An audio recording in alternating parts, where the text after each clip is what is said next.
बेटा आगे हम लोग पढ़ते हैं फ्लो चार्ट, कैसे सेक्सुअल रिप्रोडक्शन प्लांट्स में होता है उसका फ्लो चार्ट पढ़ते हैं।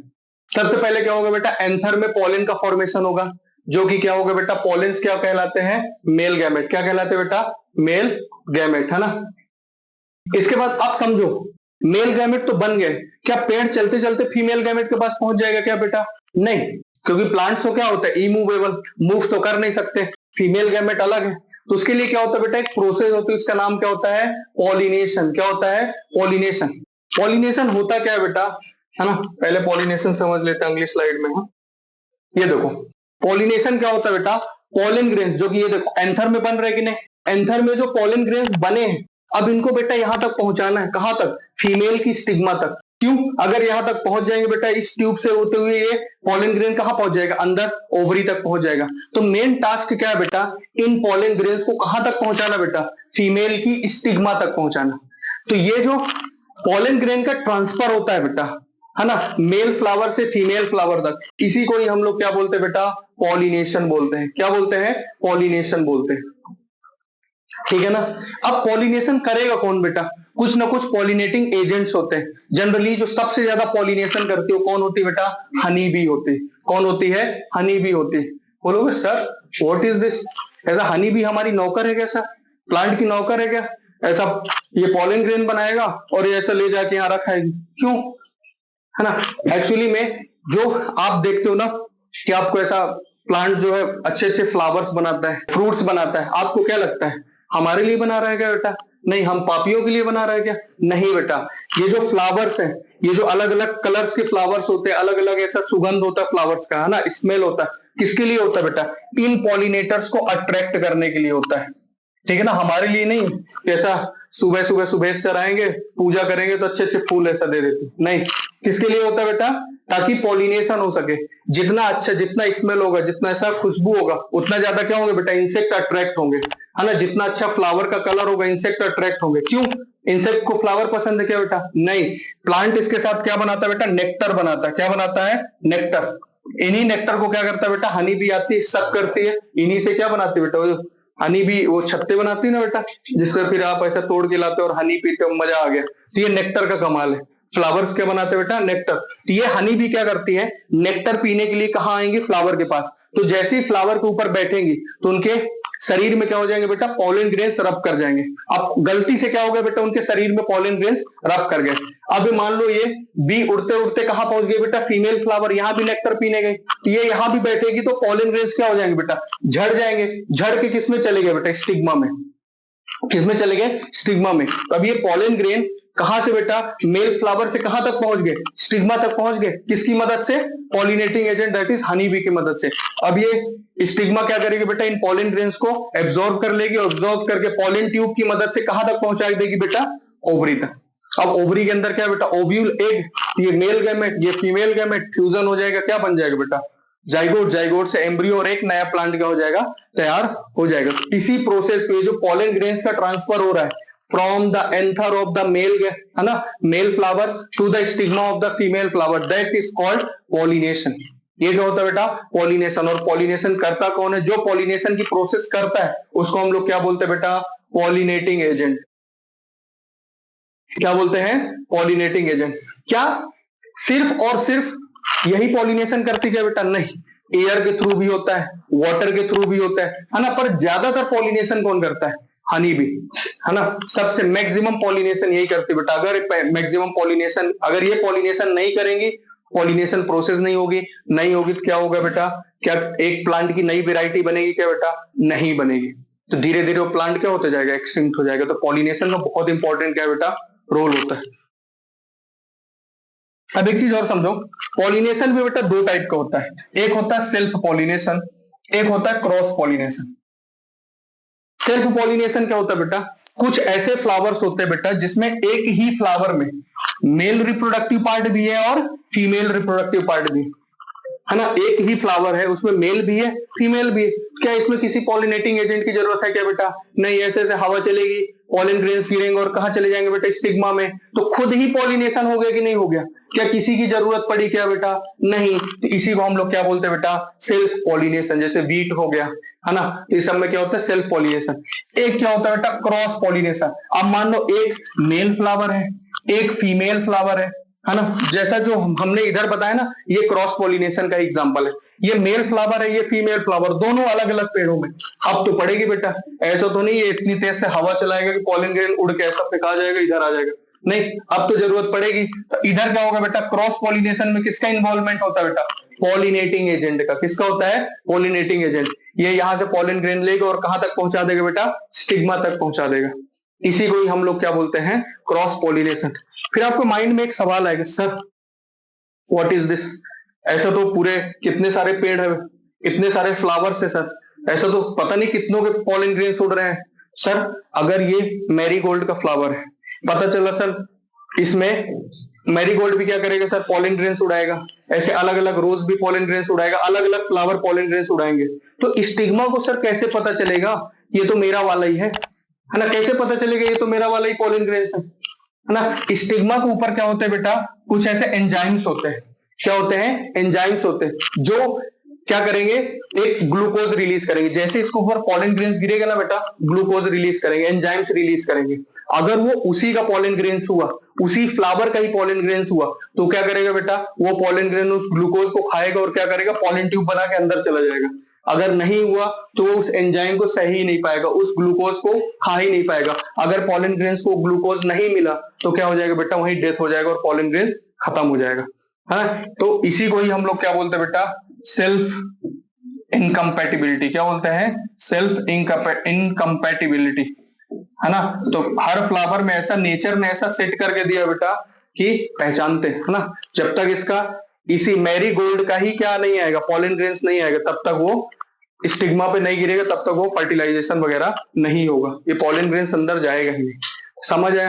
पॉलिनेशन क्या होता है, दो टाइप का होता है, एक सेल्फ पॉलिनेशन और एक क्रॉस पॉलिनेशन, ठीक है। तो देखो बेटा, पहली स्टेप क्या हुई, पॉलन का फॉर्मेशन हुआ, सेकेंड पॉलिनेशन हुआ। अब ये जैसे पॉलिनेशन हुआ तो किस में आ गया बेटा, ये ऐसा स्टिग्मा में, है ना, ये स्टिग्मा में पॉलन ग्रेन्स आ गया, है ना। अब जैसे पॉलन ग्रेन्स आया, ये क्या करेगा बेटा, स्टिग्मा एंजाइम रिलीज करेगा। इस एंजाइम्स में ग्लूकोज, सुक्रोज, है ना, होगा। तो ये पॉलन ग्रेन्स उसको क्या करेगा बेटा, एब्जॉर्ब करेगा ग्लूकोज सुक्रोज को, और किसका फॉर्मेशन करेगा बेटा, पॉलन ट्यूब का। किसका फॉर्मेशन करेगा, पॉलन ट्यूब का। इसमें मेल गैमेट का न्यूक्लियस डालेगा और कहां तक पहुंच जाएगा बेटा, ओवरी तक। और ओवरी में क्या है बेटा, ऑलरेडी क्या है, एग्स है, ठीक है ना। तो इसमें क्या हो जाएगा, फ्यूजन हो जाएगा। तो पहली प्रोसेस पॉलन का फॉर्मेशन, सेकेंड पॉलिनेशन, थर्ड में क्या होगा, पॉलन ट्यूब का फॉर्मेशन, फोर्थ में क्या होगा बेटा, फर्टिलाइजेशन। जैसे ही पॉलन ट्यूब बन के यहाँ नीचे तक क्या पहुंच गया, मेल गैमेट का न्यूक्लियस। मेन तो न्यूक्लियस पहुंचाना है क्योंकि उसी में तो जेनेटिक इंफॉर्मेशन है। तो वैसे ही यहाँ क्या हो गया बेटा, फर्टिलाइजेशन होगा। फर्टिलाइजेशन जैसे ही क्या होगा बेटा, जाइगोट बनेगा, जाइगोट से एम्ब्रियो बनेगा, और एम्ब्रियो से क्या बनेगा बेटा, सीड फॉर्मेशन होगा, और सीड से क्या बनेगा बेटा, फ्रूट्स फॉर्मेशन होगा।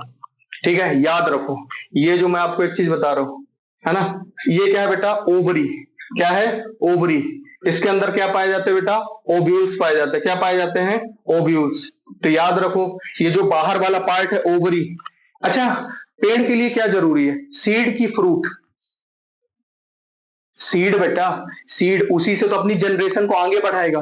तो फ्रूट्स क्यों बनाता है पेड़, ताकि अपने सीड्स को प्रोटेक्ट कर सके। फिर बोलोगे सर मीठे क्यों बनाता है, कड़वे बना दे, इसलिए ताकि उसको क्या करेंगे बेटा, ऑर्गेनिज्म खाएंगे, लोग एनिमल्स खाएंगे, ह्यूमंस खाएंगे, और हम क्या करते हैं बेटा, एक आम खाए, एक दाना इधर फेंकते हैं, एक दाना इधर फेंकते हैं, ठीक है ना। इससे क्या हो गया बेटा, है ना, सीड्स का स्प्रेड हो गया, सीड्स इधर उधर क्या हो गया बेटा, स्प्रेड हो गया। तो स्प्रेडिंग में क्या करते हैं, मदद करते हैं, ठीक है। अब ये जो ओव्यूल है बेटा, ये अंदर जो ओव्यूल है, बाहर ये ओवरी, बाहर वाले पार्ट को ओवरी बोलते हैं। ओवरी आगे चल के क्या बनाएगा बेटा, फ्रूट्स बनाएगा, और ओवरी आगे चल के ओव्यूल्स क्या बनाएंगे बेटा, सीड्स बनाएंगे। तो जैसे पपीता लिया, पपीता में अंदर बहुत सारे क्या पाए जाते बेटा, दाने। तो एक्चुअली में वो पहले क्या था बेटा, ओव्यूल्स थे, और जो बाहर फ्रूट का पार्ट है वो पहले क्या था बेटा, ओवरी। तो समझ आए, अगर आपसे कभी एग्जाम में पूछा गया कि क्या फ्रूट्स में कन्वर्ट हो जाता है, कौन सा पार्ट, तो ओवरी। क्या सीड्स में कन्वर्ट हो जाता है, कौन सा पार्ट, तो ओव्यूल्स। तो याद रखो, ओव्यूल्स सीड बनाते हैं और ओवरी क्या बनाते हैं बेटा, फ्रूट्स बनाते हैं। अब एक चीज और याद रखो बेटा, फ्रूट्स भी दो टाइप के होते हैं, है ना। फ्रूट्स भी दो टाइप के होते हैं बेटा। एक क्या होता है, फॉल्स फ्रूट होता है, जो आप सेव खाते हो ना बेटा, फॉल्स फ्रूट है, सच्चा फल नहीं है बेटा, है ना। और एक क्या होता है बेटा, ट्रू फ्रूट होता है। याद रखो, जो भी फ्रूट ओवरी से डेवलप होगा, किससे डेवलप होगा बेटा, ओवरी से, वो क्या होगा बेटा, ट्रू फ्रूट होगा। अगर कोई भी फ्रूट ओवरी से, क्योंकि नेचर क्या कहता है, ओवरी से जो ओवरी किसमें कन्वर्ट होगी बेटा, फ्रूट में, ओव्यूल किसमें कन्वर्ट होगा, सीड में। तो अगर कोई भी फ्रूट ओवरी से डेवलप होता है उसको हम लोग क्या बोलेंगे, ट्रू फ्रूट। अगर कोई भी फ्रूट ओवरी के अलावा किसी भी पार्ट से डेवलप होता है, थैलमस, है ना, वो सबको हम लोग क्या बोलते हैं बेटा, फॉल्स फ्रूट बोलते हैं। समझ है, फ्रूट दो तरीके के होते हैं, एक ट्रू फ्रूट होता है और एक फॉल्स फ्रूट होता है। ओवरी से डेवलप हुआ ट्रू फ्रूट, और ओवरी के अलावा किसी पार्ट से डेवलप हुआ तो फॉल्स फ्रूट। जैसे एप्पल होता है बेटा, है ना, एप्पल क्या है, फॉल्स फ्रूट का एग्जांपल होता है। क्यों, क्योंकि वो किससे डेवलप होता है बेटा, थैलमस से। किससे, थैलमस। थैलमस आपको बताऊंगा, पेड़ जो होता है ना, फ्लावर, उसके नीचे सबसे नीचे वाला पार्ट होता है जो रिसेप्टिकल को अटैच करके रखता है, उसको हम लोग थैलमस बोलते हैं। क्या बोलते हैं, थैलमस, है ना। इधर होगा ना, ये इधर जो ऐसा रिसेप्टिकल को अटैच करके रखा ना बेटा, इधर यही पास क्या होता है बेटा, थैलमस होता है। क्या होता है, थैलमस। तो अगर इस पार्ट से फ्रूट डेवलप हुआ तो उसको हम लोग क्या बोलेंगे, फॉल्स फ्रूट, जो कि उसमें एप्पल में होता है। तो याद रखो, अगर ओवरी से हुआ तो ट्रू फ्रूट, और नहीं हुआ तो बेटा फॉल्स फ्रूट। यहां तक समझ है। एक और मेरे को कॉन्सेप्ट आपको समझाना था, जो पिछले साल पेपर में भी आया था। एक होते हैं बेटा मोनीशियस प्लांट होते हैं, मोनीशियस फ्लावर होते हैं। क्या होते हैं, मोनीशियस फ्लावर या फिर प्लांट होते हैं, है ना। ये पिछले साल पेपर में पूछा था, सेम टू सेम सवाल। एक दिन पहले बच्चों को पढ़ा के गया तो बच्चे ओवर कॉन्फिडेंस को गलत कराए। हाँ, दूसरा होता है बेटा डायोसियस। क्या होता है, डायोसियस फ्लावर या फिर प्लांट। मोनीशियस क्या होंगे बेटा, वो प्लांट जिसमें मेल रिप्रोडक्टिव पार्ट भी होगा बेटा, प्लस फीमेल रिप्रोडक्टिव पार्ट भी होगा, है ना। मोनीशियस क्या होंगे बेटा, मेल भी होगा प्लस फीमेल भी होगा। उसको हम लोग क्या बोलेंगे, जैसा बाइसेक्सुअल फ्लावर, एक फ्लावर जिसमें मेल सेक्स भी है और फीमेल सेक्स भी है, तो उसको हम लोग क्या बोलते हैं बेटा, मोनीशियस। क्या बोलते हैं, मोनीशियस। एग्जाम्पल क्या है बेटा, कोकोनट, कुकुम्बर, एग्जाम्पल ही पूछता है ना। ये सब किसके एग्जाम्पल होते हैं बेटा, मोनीशियस फ्लावर के, मोनीशियस प्लांट के। तो अगर आपसे कभी पूछे मोनीशियस प्लांट क्या होते हैं, सर ऐसे प्लांट या फिर ऐसे फ्लावर जिसमें क्या होता है सर, मेल और फीमेल दोनों ही पार्ट प्रेजेंट होते हैं, दोनों ही रिप्रोडक्टिव पार्ट पाए जाते हैं, उसको हम लोग क्या बोलते हैं सर, मोनीशियस। या फिर इसका दूसरा नाम क्या होता है बेटा, बाइसेक्सुअल फ्लावर। क्या होते हैं, बाइसेक्सुअल। क्यों, क्योंकि दोनों सेक्स पाए जा रहे हैं ना बेटा, मेल भी और फीमेल भी। डायोसियस का मतलब क्या होता है, डायोसियस का मतलब क्या होता है बेटा, यूनिसेक्सुअल।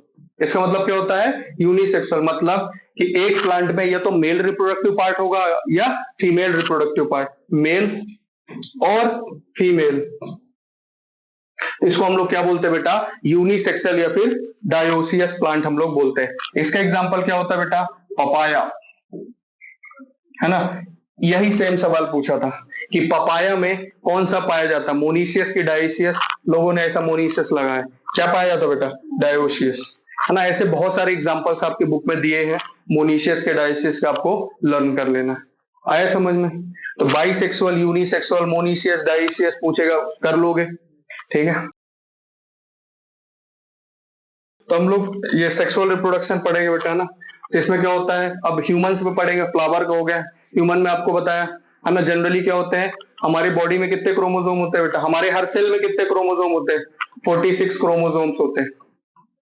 जिसमें मैं आपको बताया था 22 तो क्या होता है बेटा, 20। और ये जो क्रोमोसोम्स होते हैं कैसे होते हैं, पेयर में होते हैं। कैसे होते हैं, पेयर में। 46 तो नंबर रहते हैं, पेयर में क्या होता है 23 पेयर। तो 22 पेयर्स को तो हम लोग क्या बोलते हैं, सेम होते हैं, उनको हम लोग क्या बोलते हैं बेटा, ऑटोजोम्स। क्या बोलते हैं, ऑटोजोम्स। और वन पेयर कैसा होता है बेटा, 6 क्रोमोसोम होता है। कैसा होता है, 6 क्रोमोसोम होते हैं, है ना। 6 क्रोमोसोम बोले तो मेल में बेटा एक्स वाई होगा, है ना। इसको मैंने बोला था ऐसा एरो करके हम लोग शो भी करते हैं। और फीमेल में क्या होता है बेटा, एक्स एक्स होता है, इसको हम लोग ऐसा ये शो करते हैं, ठीक है। तो ये देखो, ये मेल फीमेल है बेटा, है ना। इसका मेल फीमेल गैमेट क्या होता है, ओवम, मेल गैमेट क्या होता है बेटा, स्पर्म होते हैं, है ना। ये दोनों का फ्यूजन होगा, 23 क्रोमोसोम इधर से आएंगे, 23 क्रोमोसोम इधर से आएंगे, 50%, 50%, तो 23 क्रोमोसोम इधर से आएंगे, 23 क्रोमोसोम इधर से आएंगे, दोनों का क्या होगा बेटा, फ्यूजन।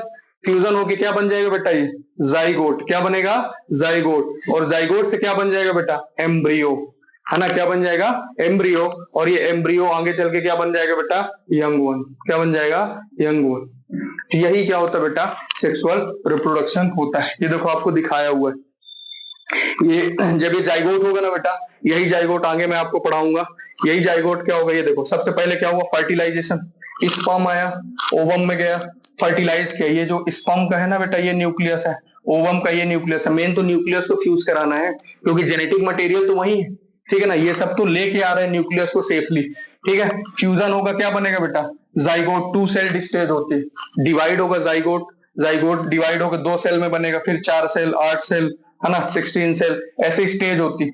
इसके बाद क्या हो जाएगा बेटा, ये इम्प्लांट हो जाएगा। कहाँ इम्प्लांट हो जाएगा, माँ के, है ना, गर्भ में, यूट्रस में एंडोमेट्रियम होता है, वहां इम्प्लांट हो जाता है, और लास्ट में 9 मंथ तक रहता है, और क्या हो जाता है बेटा, यंग वन प्रोड्यूस होता है। उसी के बारे में हम लोग क्या करेंगे, पढ़ेंगे, ठीक है। ये देखो बेटा, ये सबसे पहले हम लोग मेल रिप्रोडक्टिव पार्ट के बारे में पढ़ेंगे, मेल रिप्रोडक्टिव सिस्टम के बारे में। मेल रिप्रोडक्टिव सिस्टम में क्या होता है बेटा, सबसे पहले टेस्टिकल्स होते हैं, ठीक है, वासा डिफरेंशिया होता है, प्रोस्टेटिक यूरेथ्रा होता है, सेमाइनल वेसाइकल, ऐसे करके ये सब सारे पार्ट जो होते हैं मेल रिप्रोडक्टिव पार्ट है। सबसे पहले क्या होता है बेटा, स्क्रोटम, यहाँ यूट्रस होते हैं, सॉरी यूट्रस बोल रहा हूँ, टेस्टिकल्स होते हैं। क्या होते हैं, टेस्टिकल्स होते हैं, है ना। मेल में 2 टेस्टिस होते हैं, इसी टेस्टिस के अंदर ही क्या होता है बेटा, स्पर्म का फॉर्मेशन होता है। किसका फॉर्मेशन होता है बेटा, स्पर्म का फॉर्मेशन होता है, जो कि क्या होता है, मेल गैमेट होता है, ठीक है। तो टेस्टिस है, इसके बाद ये टेस्टिस सीधे कहा जाएगा बेटा, एपिडिडाइमस में। कहा जाएगा, एपिडिडाइमस में। यहां क्या होगा बेटा, अब टेस्टिस ने क्या किया, स्पर्म बना दिया, अब ये एपिडिडाइमस में जाएगा। एपिडिडाइमस में क्या होगा बेटा, मेच्योर होगा। ये देखो, ये एपिडिडाइमस, यहां से कहा जाएगा बेटा, यहां आएगा। देखो टेस्टिस ने बनाया, बनाने के बाद कहाँ डाल दिया बेटा, ये डक्ट जैसे स्ट्रक्चर दिया। देखो बेटा, ऐसे डक्ट बनी हुई ना, कि यहाँ आके स्पर्म क्या हो जाएगा, स्टोर हो जाएगा, क्योंकि यहाँ मेचुरेशन होता है। क्या होता है, मेचुरेशन। इसके बाद कहा जाएगा बेटा, ये पाइप लाइक स्ट्रक्चर होता है, जिसको हम लोग क्या बोलते हैं, वासा डिफरेंशिया। क्या बोलते हैं, वासा डिफरेंशिया। ये रहा बेटा, है ना। ये क्या करता है, एपिडिडाइमस से स्पर्म को कहां तक लेके जाता है बेटा, यूरेथ्रा तक, ठीक है ना। Joins with the duct of seminal vesicle to form ejaculatory duct. ये क्या करेगा, यहां जब स्पर्म मेच्योर हो गया, ये आपका एपिडिडाइमस है, ये लॉन्ग कॉइल्ड स्ट्रक्चर होता है, स्पर्म यहाँ मेच्योर होते हैं और स्टोर होते हैं। सबसे पहले टेस्टिस ने बनाया, एपिडिडाइमस में आए, यहाँ मेच्योर हुए, इसके बाद ये वासा डिफरेंशिया के थ्रू कहा जाता है बेटा, सेमाइनल वेसाइकल। सेमाइनल वेसाइकल एक ग्लैंड होती, क्या होती बेटा, ग्लैंड होती। अब ये इसको नरिशमेंट प्रोवाइड करेंगे, अभी प्रॉपर स्पर्म नहीं बना है ना, यहाँ मेचुरेशन हुआ, अब यहाँ ग्लैंड्स के पास जाएगा। ग्लैंड्स अपना क्या डालेंगे बेटा, सिक्रीशन डालेंगे, है ना। तो सेमाइनल वेसाइकल है बेटा, सेमाइनल वेसाइकल ग्लैंड क्या करेगी, फ्लूइड सिक्रेट करेगी, जिसको हम लोग फ्रक्टोज बोलते हैं, है ना। जो क्या करेगा, add bulbs to the semen, जो सीमेन है, स्पर्म, उसको क्या बनाएगा, गाढ़ा बनाएगा। तो सेमाइनल वेसाइकल क्या की बेटा, सिक्रीशन। इसके बाद कहां जाएगा बेटा, ये यूरेथ्रा में जाएगा। कहां जाएगा, यूरेथ्रा, फिर इजैकुलेटरी, और भी ग्लैंड्स है। सेमाइनल वेसाइकल के बाद एक प्रोस्टेट ग्लैंड होती है बेटा, वहां जाएगा। प्रोस्टेट ग्लैंड क्या करेगी, मिल्की अल्कलाइन फ्लूइड उसको बनाएगी, है ना। ये देखो, और मोटिलिटी प्रोवाइड करेगी स्पर्म को। मोटिलिटी मतलब मूवमेंट, क्या प्रोवाइड करेगी बेटा, मूवमेंट। ये पूरा ट्रैक्ट होता है मेल रिप्रोडक्टिव सिस्टम का। Testis, epididymis, vasa deferentia, seminal vesicle, prostate gland, bulbourethral gland, urethra, फिर इजैकुलेटरी डक्ट। ये क्या होता है बेटा, पूरा पाथवे होता है। ये आपको दिया हुआ किसका क्या फंक्शन है, ये आप क्या करना, पढ़ लेना, है ना। तो याद रखना, आपने एक सुना भी होगा, मेल में सबसे कॉमन कैंसर होता है बेटा, प्रोस्टेट कैंसर, सुना होगा, ठीक है ना। यही ग्लैंड है बेटा, ये जो प्रोस्टेट ग्लैंड रहती है, जो स्पर्म को फर्टिलिटी प्रोवाइड करती है, मोटिलिटी प्रोवाइड करती है, इसमें कैंसर कॉज हो जाता है ना। तो मेल में सबसे कॉमन टाइप का कैंसर होता है प्रोस्टेट कैंसर, ठीक है। तो आपको पूरा दिया हुआ पूरा पाथवे, आपसे पाथवे पूछ लेता है कि टेस्टिस है, टेस्टिस से अब स्पर्म कहाँ जाएगा, तो एपिडिडाइमस, फिर कहाँ जाएगा, वासा डिफरेंशिया, फिर कहाँ जाएगा बेटा, सेमाइनल वेसाइकल, फिर कॉपर्स ग्लैंड या फिर प्रोस्टेट ग्लैंड में, फिर कहाँ जाएगा, यूरेथ्रा, फिर कहाँ जाएगा बेटा, इजैकुलेटरी डक्ट। ये पूरा पाथवे बना हुआ है। ये सारे आपको फंक्शंस दिए हुए हैं कि किसका क्या फंक्शन होता है। वासा डिफरेंशिया का क्या है, एपिडिडाइमस का क्या है, सेमाइनल वेसाइकल का क्या है, कॉपर्स ग्लैंड का क्या होता है, है ना, प्रोस्टेट ग्लैंड का क्या है, टेस्टिस का क्या है और स्क्रोटम का क्या है। और एक चीज याद रखना, मेल में जो टेस्टिस होता है ना, वो एब्डोमिनल पार्ट से नीचे हो रहता है ना, बॉडी के बाहर रहता है, ठीक है ना। टेस्टिस कैसा रहता है, बॉडी के बाहर रहता है, एब्डोमेन रीजन के बाहर। क्यों? क्योंकि जो टेस्टिस होता है, सॉरी स्पर्म जो होता है बेटा, स्पर्म कैसा है, टेम्परेचर सेंसिटिव है। कैसा है, टेम्परेचर सेंसिटिव है। तो बॉडी के बाहर उसको 2 से 2.5 डिग्री टेम्परेचर कम मिलता है। इसके कारण कैसा रहता है बेटा, जो टेस्टिस होते हैं बॉडी के बाहर लोकेटेड रहते हैं, ठीक है।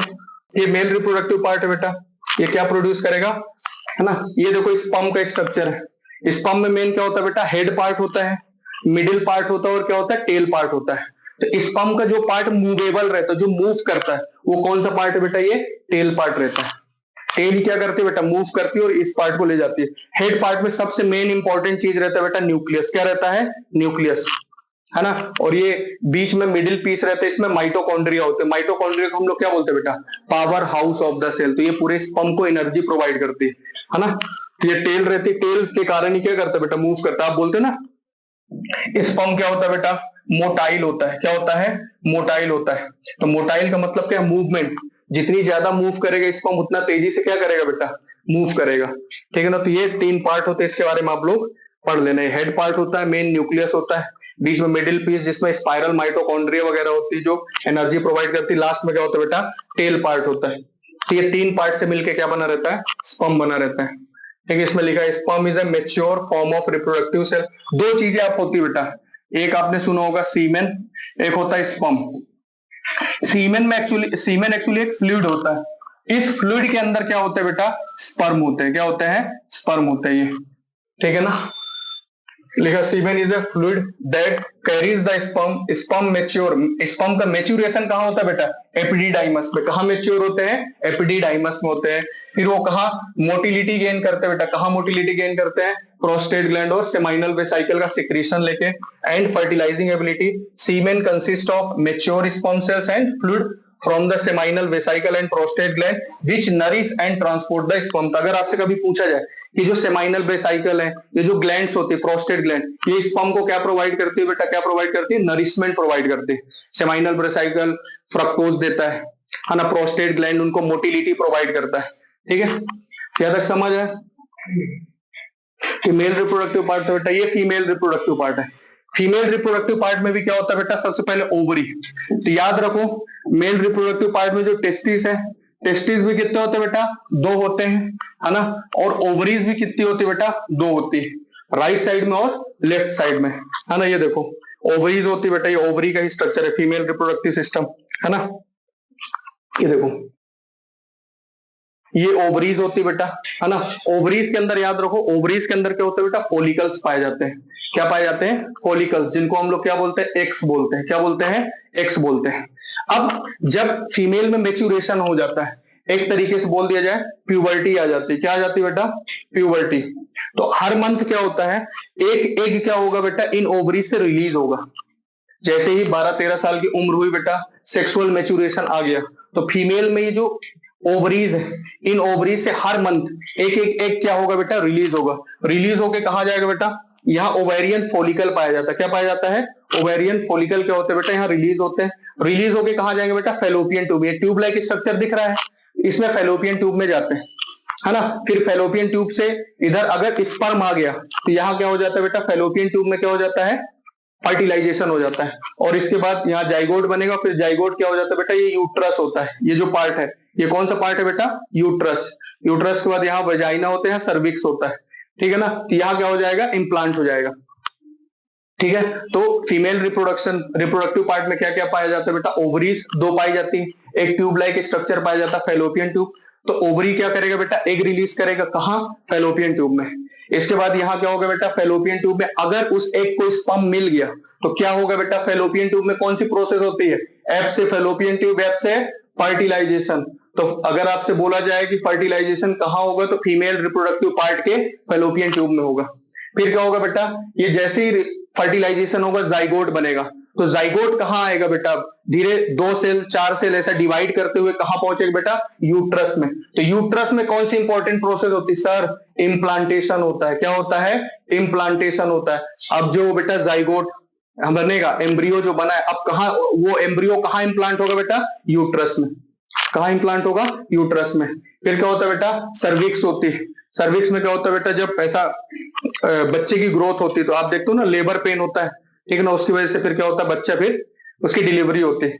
फिर यहाँ क्या होगा बेटा? वेजाइना, वेजाइनम क्या होगा? स्पर्म रिलीज होंगे, है ना, तो स्पर्म यहाँ रिलीज होगा, रिलीज होकर सर्विक्स में जाएगा, यूट्रस, फैलोपियन ट्यूब, है ना, फिर वहां फर्टिलाइजेशन होगा, वापस फिर आ जाएगा ना। ये देखो, ओवरी रिलीज ओवा और ईस्ट्रोजन और प्रोजेस्टेरोन हार्मोन सीक्रेट करती है। आपको पता होगा बेटा, फीमेल में दो हार्मोन सीक्रेट होते हैं, एक तो क्या होता है बेटा? ईस्ट्रोजन, है ना, इसको हम लोग क्या बोलते हैं? फीमेल सेक्स हार्मोन बोलते हैं। क्या बोलते हैं? फीमेल सेक्स हार्मोन बोलते हैं। देखो, जब ईस्ट्रोजन का लेवल हाई होगा तभी ओवरी से एग रिलीज होगा, अगर नहीं हाई होगा तो ओवरी से एग रिलीज नहीं होगा, ठीक है ना। दूसरा हार्मोन होता है बेटा प्रोजेस्टेरोन। कौन सा होता है बेटा? प्रोजेस्टेरोन। प्रोजेस्टेरोन को हम लोग क्या बोलते हैं बेटा? प्रेगनेंसी हार्मोन बोलते हैं। क्या बोलते हैं? Pregnancy. During pregnancy progesterone hormone release होता है, ठीक है ना। ये हार्मोन दोनों एंटागोनिस्ट होते हैं। अगर ईस्ट्रोजन बढ़ेगा, प्रोजेस्टेरोन क्या हो जाएगा? कम हो जाएगा। अगर प्रोजेस्टेरोन बढ़ेगा तो ईस्ट्रोजन क्या हो जाएगा? कम हो जाएगा। इतना समझ है? फीमेल रिप्रोडक्टिव पार्ट समझ है, कहाँ फर्टिलाइजेशन होता क्या होता समझ है। एक चीज और याद रखना, ये जो यूट्रस है, यूट्रस की एक लेयर होती है जिसको हम लोग बोलते हैं एंडोमेट्रियम। क्या बोलते हैं? एंडोमेट्रियम। इस ही लेयर पे इम्प्लांटेशन होता है। अगर आपसे पूछा जाए कि यूट्रस में 3 लेयर पाई जाती है बेटा, एक तो होती है ना, एंडोमेट्रियम, एक्टोमेट्रियम और एक होती मायोमेट्रियम। तो एंडोमेट्रियम जो लेयर होती है, इसी लेयर पे यही क्या होता है बेटा? इम्प्लांटेशन होता है। क्या होता है? इम्प्लांटेशन होता है। ये यूट्राइन ट्यूब है जिसको फैलोपियन ट्यूब बोलते हैं, ये मायोमेट्रियम, ये सर्विक्स है बेटा, ये ओवरी है।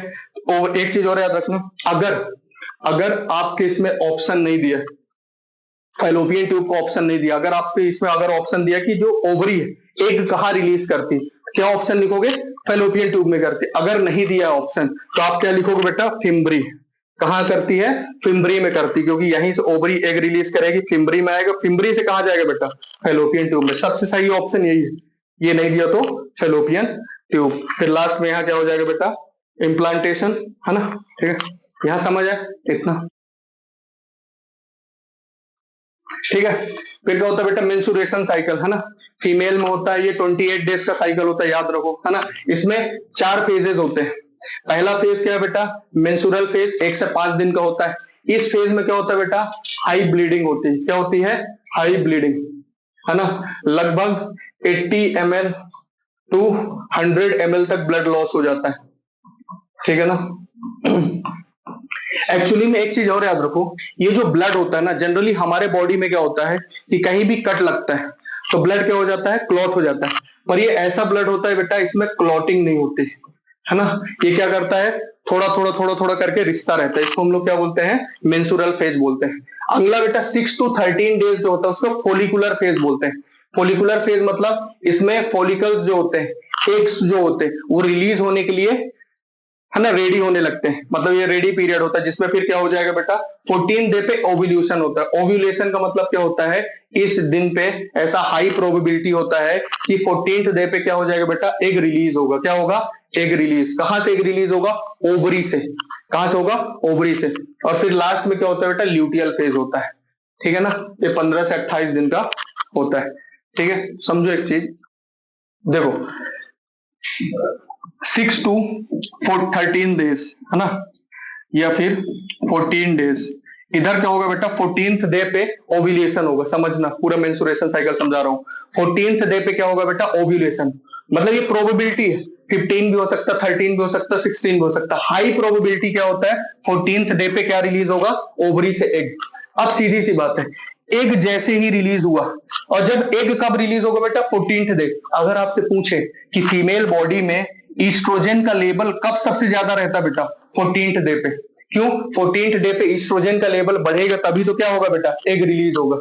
अगर एग रिलीज कराना तो ईस्ट्रोजन का लेवल बढ़ाना पड़ेगा। तो 14th डे पे फीमेल बॉडी पे ईस्ट्रोजन का लेवल सबसे ज्यादा हाई होता है। एग रिलीज हुआ, अब एग जैसे रिलीज हुआ कहा जाएगा बेटा? फैलोपियन ट्यूब में। कहा जाएगा? फैलोपियन ट्यूब में। अब एग को बेटा कुछ नहीं पता, ओवम है, उसको तो किससे मतलब बेटा? स्पर्म से, ठीक है ना। और एक चीज याद रखना, जैसे ही एग रिलीज हुआ यहां एंडोमेट्रियम तैयारी करने लगता बेटा। एंडोमेट्रियम किसकी तैयारी करने लगता है? इम्प्लांटेशन की। उसको कोई मतलब नहीं है ना। एंडोमेट्रियम क्या करेगा बेटा? अपनी थिकनिंग कराने लगेगा। क्यों? क्योंकि बेटा जाइगोट एम्ब्रियो को इम्प्लांट होना है तो मसल को थिक होना पड़ेगा ना बेटा। 9 महीना बच्चे को संभाल के रखना है तो अपनी मसल थिकनेस कराने लगता है। तो जैसे ही ओव्यूलेशन हुआ, एग रिलीज हुआ, एंडोमेट्रियम में क्या चालू हो जाती है बेटा? थिकनेस। क्या चालू हो जाती है? थिकनेस चालू हो जाती है, वो तैयार होने लगता है। अब एक धीरे धीरे क्या करेगा बेटा? फैलोपियन ट्यूब में मूव करना शुरू करेगा। और ये किसका इंतजार करेगा बेटा? स्पर्म का। क्यों? अगर स्पर्म आएगा तो क्या होगा बेटा? फर्टिलाइजेशन। और फर्टिलाइजेशन होगा तो क्या हो जाएगा बेटा? इम्प्लांटेशन। मान लो स्पर्म नहीं आया। अब स्पर्म नहीं आया बेटा तो फर्टिलाइजेशन होगा क्या? फर्टिलाइजेशन नहीं होगा तो जाइगोट बनेगा क्या? जाइगोट नहीं बनेगा तो एम्ब्रियो बनेगा क्या? नहीं। अब तो एग अकेला बेटा। तो एग अब धीरे धीरे मूव करते हुए कहां पहुंचेगा? यूट्रस। पर क्या यूट्रस ओवम को पहचानता है क्या बेटा? नहीं, वो तो एम्ब्रियो को पहचानता है। और एम्ब्रियो कब बनेगा? जब मेल और फीमेल गैमेट में फ्यूजन होगा। वो तो एम्ब्रियो को पहचानता है कि धीरे धीरे धीरे करके पहुंचेगा। ये जो आपकी ये 14 डेज के बाद की स्टेज होती है ना, ल्यूटियल फेज, उसी में क्या होता है बेटा? ये ओवम क्या होता है? रिलीज होते होते यूट्रस में पहुंचा। अब बेटा यूट्रस तो किसका इंतजार कर रहा था? एंडोमेट्रियम किसका इंतजार कर रहा था? एम्ब्रियो का। एम्ब्रियो तो आया नहीं। तो अब क्या हो जाएगा बेटा? अब ये जो एंडोमेट्रियम है धीरे धीरे ये टूटना शुरू होगी। क्या होगी बेटा? धीरे धीरे एंडोमेट्रियम की लेयर टूटना शुरू होगी। उसी को ही हम लोग बोलते हैं 1 से 5 दिन का जो फेज होता है ना बेटा, शुरुआत वाला, जिसको मेंसुरेशन फेज बोलते हैं, यही फेज है। क्योंकि इसने इतनी तैयारियां की, वो तो आया नहीं, एम्ब्रियो तो आया नहीं, तब ये ब्रेक होना शुरू होगा। और जो ओवम है वो भी टूट टूट के क्या होगा बेटा? बाहर एग्जिट होना शुरू होगा। ये जब ये ब्रेक होती है, मसल है, पूरी मसल है, ब्लड है, ये जब एंडोमेट्रियम ब्रेक हो के बाहर निकलती बेटा, इसी को ही हम लोग मेंसुरेशन फेज बोलते हैं। क्या बोलते हैं? Mensuration phase. और इसी टाइम पे क्या होती है बेटा? हाई ब्लीडिंग होती है। क्या होती है? हाई ब्लीडिंग होती है। तो समझ आया? अगर यही चीज उल्टा करते हैं, मान लो ओवम रिलीज हुआ, उसको स्पर्म मिल गया। स्पर्म अगर मिला तो क्या हो गया बेटा? फर्टिलाइजेशन। अगर फर्टिलाइजेशन हो गया तो यहां क्या आ जाएगा बेटा? एम्ब्रियो। एम्ब्रियो आ गया तो अब ये एम्ब्रियो क्या हो जाएगा? इम्प्लांट। क्या हो जाएगा? इम्प्लांट। तो क्या अब एंडोमेट्रियम में एम्ब्रियो इम्प्लांट हो गया तो क्या एंडोमेट्रियम टूटेगी क्या बेटा? नहीं। तो एंडोमेट्रियम नहीं टूटती। इसी कारण से क्या होता बेटा? जब प्रेगनेंसी होती है तो उस समय मेंसुरेशन साइकिल नहीं होते हैं। क्यों? एंडोमेट्रियम टूटी नहीं। उस समय किसका हाई लेवल हो जाता है बेटा? प्रोजेस्टेरोन का। किसका लेवल हाई हो जाएगा? प्रोजेस्टेरोन का, है ना। तो किसका लेवल हाई हो जाएगा बेटा? प्रोजेस्टेरोन का, है ना। और प्रोजेस्टेरोन का लेवल जैसे ही हाई हुआ तो ईस्ट्रोजन का लेवल क्या हो गया बेटा? कम। अगर ईस्ट्रोजन का लेवल कम हो गया तो क्या हो जाएगा बेटा? मेंसुरेशन साइकिल क्या हो जाता है? स्टॉप, है ना। क्योंकि अब अगले 9 महीनों तक ना एग रिलीज होगा, ना एंडोमेट्रियम ब्रेक होगी, जिसके कारण से मेंसुरेशन साइकिल नहीं होता। याद रखो, 9 मैक्सिमम मेंसुरेशन साइकिल कितने दिन तक नहीं हो सकता? 9 month plus 6 month after pregnancy, जिसको हम लोग पर्चुरेशन पीरियड बोलते हैं। क्या बोलते हैं? पर्चुरेशन। बोले तो वो पीरियड जिसमें मदर क्या करती है बेटा? बच्चे को फीडिंग कराती, मिल्क फीड कराती। तो मैक्सिमम 15 महीने तक क्या हो सकता है बेटा? मेंसुरेशन साइकिल नहीं होगा। उसके बाद फिर से जब पर्चुरेशन हो जाएगा, 6 महीने हो जाएंगे, फिर से क्या हो जाएगा बेटा? मेंसुरेशन साइकिल चालू हो जाएगा। और एक चीज और याद रखो, फीमेल में मेंसुरेशन साइकिल लगभग कब चालू होता है बेटा? 12 to 13 ईयर्स की एज में चालू हो जाता है, जब सेक्सुअल मेचुरेशन होता है। अब दोनों ओवरी में क्या है बेटा? अंडे फिक्स है, एक्स की क्वांटिटी फिक्स है, ठीक है ना। ये क्या हो जाता है? लगभग 45 to 50 ईयर्स तक ये एक्स क्या हो जाता है बेटा? खत्म हो जाते हैं। तो एक चीज याद रखो, जब मेंसुरेशन साइकिल शुरू होता है उसको हम लोग बोलते हैं बेटा मीन आर्च। क्या बोलते हैं? Mean arch. और जब मेंसुरेशन साइकिल खत्म हो जाता है 45-50 ईयर्स की एज में, क्यों? इस समय बेटा जितने भी फॉलिकल्स थे दोनों ओवरी में खत्म, तब फॉलिकल्स रिलीज नहीं होंगे तो बेटा एंडोमेट्रियम तैयार नहीं होगी। एंडोमेट्रियम तैयार नहीं होगी तो ब्रेक नहीं होगी, तो मेंसुरेशन साइकिल नहीं होगा। तो ये क्या हो जाएंगे बेटा? जब ये मेंसुरेशन साइकिल फीमेल में क्लोज हो जाता है तो इसको हम लोग क्या बोलते हैं बेटा? मीनोपॉज। क्या बोल देते हैं? मीनोपॉज। समझ में है? याद रखो, पूरा जो मेंसुरेशन साइकिल होता है कितने दिन का होता है बेटा? 28 डेज का, 28 to 30 डेज का। जनरली 28 डेज बोलते हैं। उसमें फर्स्ट 5 डेज मेंसुरेशन फेज होते हैं जिसमें ब्लीडिंग होती है। लोगों को लगता है 28 दिन ब्लीडिंग होती, नहीं, पूरी तैयारियां होती है, ठीक ना। ओवम 14th ओव्यूलेशन कब होता है बेटा? जनरली 14th डे पे ही क्या होता है? ओव्यूलेशन। ओव्यूलेशन का मतलब ओवरी से एग का रिलीज होना। समझ है? कोई दिक्कत? तो दो हार्मोन होते हैं, oestrogen, progesterone. Progesterone is called pregnancy hormone, है ना। पर मेल में क्या होता है बेटा, स्पर्म फॉर्मेशन जीवन भर होता है। फीमेल में मेंस्ट्रुएशन साइकिल या फिर एग जो होते हैं सिर्फ एक अप टू एज तक ही रिलीज होते हैं, 45 to 50। तो ये आपके फेजेस हो गए, पहला मेंस्ट्रुएशन, दूसरा फोलिकल जिसमें फोलिकल रेडी हो रहा होता है रिलीज होने के लिए, 14 डे पे फाइनली रिलीज हो गया। अब 14 डे के बाद की जो बेटा तैयारियां चलेंगी, एंडोमेट्रियम तैयार होगी, किसके लिए बेटा, इम्प्लांटेशन के लिए। अगर नहीं हो पाएगा लास्ट तक 15 to 28 डेज तक, अगर उसके पास एम्ब्रियो नहीं पहुंचा, किसके पास बेटा, यूट्रस के पास, तो क्या हो जाएगा, इसके बाद ये ब्रेक होना शुरू होगी। शुरू के 5 दिन, जो अगले महीने के शुरू के 5 दिन क्या हो जाएगा बेटा, एंडोमेट्रियम ब्रेक होना शुरू होगी। उसी में क्या होगा, ब्लीडिंग फेज आएगा। आया समझ यहां तक? ये देखो बेटा, ये फर्टिलाइजेशन है ना, ये जो मैं आपको बताया, ओवरी है, रिलीज हुआ, ये देखो ओवम रिलीज हुआ, स्पर्म आया, फर्टिलाइज कर दिया। फर्टिलाइजेशन जैसे किया, क्या बन गया बेटा, जाइगोट। इसके बाद क्या होगा, डे 1। अब जैसे ही जाइगोट बना, पहले दिन क्या होगा बेटा, ये क्लीवेज होगा, टूटेगा, है ना। ये कहां से हम डे 1 कर रहे हैं, कहां से डे 1 कर रहे हैं, 14th डे से। कहां से बेटा, 14 to 15th डे, क्योंकि 14 डे पे ही तो एग रिलीज हुआ ना, है ना। अब क्या हो जाएगा, पहले दिन क्या होगा बेटा, ये फर्स्ट क्लीवेज ब्रेक डाउन होगा, 2 सेल में कन्वर्ट होगा, फिर 4 सेल में, ऐसे मूव भी करते जा रहा फेलोपियन ट्यूब में, है ना। ये 4 दिन में, ये चौथे दिन कहां पहुंचा बेटा, यूट्रस में पहुंचा, है ना। ये अलग अलग स्टेजेस बनेंगी, धीरे धीरे धीरे 8वें 9वें दिन 16 सेल्ड स्टेज में कहां पहुंचा बेटा, एम्ब्रियो बन के कहां पहुंच गया, एंडोमेट्रियम के पास। और यहाँ क्या हो गया बेटा, ये देखो इम्प्लांटेशन शुरू हो गया कि नहीं, ये देखो इम्प्लांटेशन क्या हो जाएगा बेटा, शुरू हो। जैसे इम्प्लांटेशन शुरू हो जाएगा, किसका, जैसे इम्प्लांटेशन हुआ, किसका लेवल बॉडी में हाई हो गया बेटा, प्रोजेस्टेरॉन का। अब क्या मेंस्ट्रुएशन साइकिल होगा क्या, नहीं।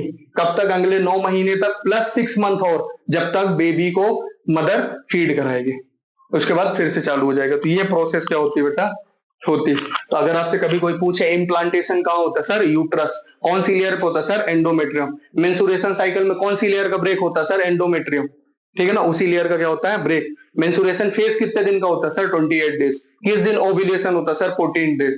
जब ओव्यूलेशन होता है, कौन से हार्मोन का लेवल हाई रहता है, ईस्ट्रोजन। जब प्रेगनेंसी होता है, उस टाइम किस हार्मोन का लेवल राइज हो जाता है, प्रोजेस्टेरॉन।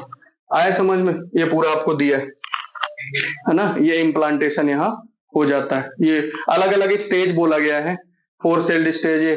4 सेल्ड स्टेज के बाद मोरूला बनेगा जो सेल, फिर ब्लास्टुला, है ना। अलग फिर बनता ही, आपको याद नहीं रखना, बता दियो। फर्टिलाइजेशन भी बेटा अलग अलग टाइप के होते हैं। एक होता है इंटरनल फर्टिलाइजेशन, एक एक्सटर्नल। अगर बॉडी के अंदर, अगर बॉडी के अंदर मेल और फीमेल गैमेट का फ्यूजन होता है, उसको हम लोग क्या बोलते हैं, इंटरनल फर्टिलाइजेशन। क्या बोलते हैं, इंटरनल। तो एक चीज बताओ, ह्यूमंस में, ज्यादातर एनिमल में कैसा फर्टिलाइजेशन होता है बेटा, इंटरनल। तो ह्यूमंस हो गए, एनिमल्स हो गए, इनमें कैसा फर्टिलाइजेशन होगा बेटा, इंटरनल। पर एक एक्सटर्नल फर्टिलाइजेशन भी होता है। एक्सटर्नल में क्या होगा, इसका एग्जांपल होता है बेटा फ्रॉग में, फिशेज में। इसमें क्या होता है, फिश क्या करती है बेटा, मेल फिश क्या करेगी, स्पर्म रिलीज कर देती पानी में। वैसे ही फ्रॉग भी क्या करता है बेटा, स्पर्म रिलीज कर देता पानी में, और नीचे फीमेल फिश रहती है ना, वो भी उनके एग्स रिलीज कर देगी। और दोनों का फ्यूजन क्या होता है बेटा, पानी में ही होता है। किसमें होता है, पानी में ही। तो बाहर हो रहा है कि नहीं हो रहा है, इसको हम लोग क्या बोलते हैं बेटा, एक्सटर्नल। अगर बॉडी के बाहर फर्टिलाइजेशन होता है तो एक्सटर्नल, अगर बॉडी के अंदर होता है तो उसको हम लोग क्या बोलते हैं बेटा, इंटरनल फर्टिलाइजेशन बोलते हैं। आया समझ आता है बेटा, ठीक है। तो लाइक शेयर एंड सब्सक्राइब बेटा, ठीक है। थैंक यू बेटा।